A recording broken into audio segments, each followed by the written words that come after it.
ফার্স্টে আদা আর কাঁচা লঙ্কা গ্রাইন্ড করে নেব, আর আমি পেঁয়াজটাকে গ্রাইন্ড করে নেব। তো এখন তেল গরম হয়ে গেছে। আমি দেখো এই পটলগুলোকে একটু খোসাগুলোকে হালকা যেমন ভাজে ছেলে নিয়ে আর একটু ঘষে নিয়ে তারপরে মুখ দুটো কেটে নিয়েছি, গোটা গোটা আর চিল লাগিয়ে নিয়েছি। এগুলোকে আমি ভেজে নেব।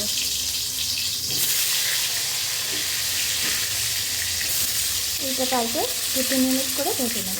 এটাকে ভাজা চলেছে উল্টে পাল্টে এইভাবে। আর এইদিকে দেখো আদা আদা বাটা আর পেঁয়াজ বাটার এখানে টমেটোটা বেটে নেব। আমার টমেটো পেস্টও হয়ে গেছে। আর দেখো এবারে এইরকম লাল লাল রং ছেড়ে এলে আমি পটলগুলোকে তেল থেকে তুলে নেব। আদা রসুনটা দিয়ে আমি পেঁয়াজটাকে নেড়ে চেড়ে নেব ফার্স্টে এভাবে। দেখো আর পটলগুলো ভেজে তুলে রেখেছি। এটাকেও 2-3 মিনিট করে কষিয়ে নেব। রসুনে পেস্ট দেওয়ার পরে আমি পেঁয়াজটা দিয়েছি, এবারে এরকমভাবে এটাকে ভেজে নিচ্ছি। কষিয়ে নেওয়ার পর এখন আমি এই টমেটোটা দিয়ে দিলাম। এবারে এটাকেও 2-3 মিনিট নেড়ে চেড়ে নেব।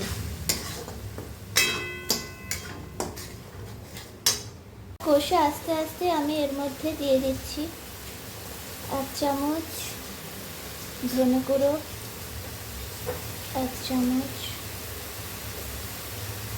জিরে গুঁড়ো আর একটু গরম মশলা গুঁড়ো দিয়ে এটাকে ভালো করে আবার একটু কষিয়ে নেব।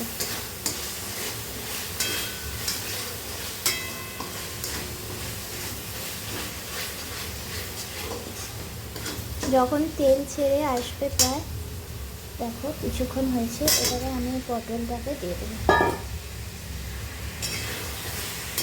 পটলটাকে দিয়ে এটাকে নেড়ে ছেড়ে নেব কিছুক্ষণ, 5-6 মিনিট।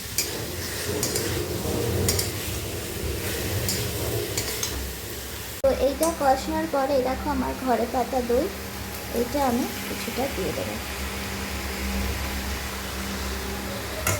অনেকটাই বানিয়েছি তাই অনেকটা আমি দিলাম, দিয়ে এটাকে নেড়ে চেড়ে দেখো আমার মনে হচ্ছে যে যতটা দই পেতেছি ততটাই দিয়ে দিই, দইয়ের তো অভাব নেই, তার জন্য আমি দিয়ে দিলাম।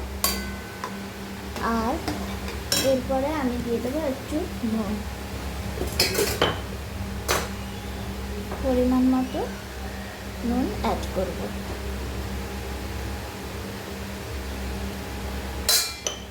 দেওয়ার পরে এইটাকে আমি চাপা দিয়ে দেবো। দেখো আমি এখানে 10 মিনিট পরে মোটামুটি খুলছি, তো বেশ সুন্দর একটা গ্রেভি হয়েছে এবং এই পটলগুলো সফট হয়ে গেছে। এবার আমি 5-6 মিনিট এটাকে ফুটিয়ে নেব আর একটু চিনি অ্যাড করব।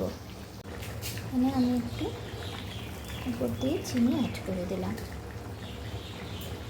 দিয়ে এখানে 2-3 মিনিট ফুটিয়ে নেব। ফাইনালি দেখো আমার একদম রেডি হয়ে গেছে। এবারে আমি ফ্লেমটা অফ করে দিচ্ছি। তো আমার এই সুন্দর পটলের রেসিপিটা তোমরা ঘরেও করে দেখতে পারো। দেখো কতটা সফট হয়ে গিয়েছে। এভাবে তোমরা ঘরে এই দই পটলটা তৈরি করে নিতে পারো।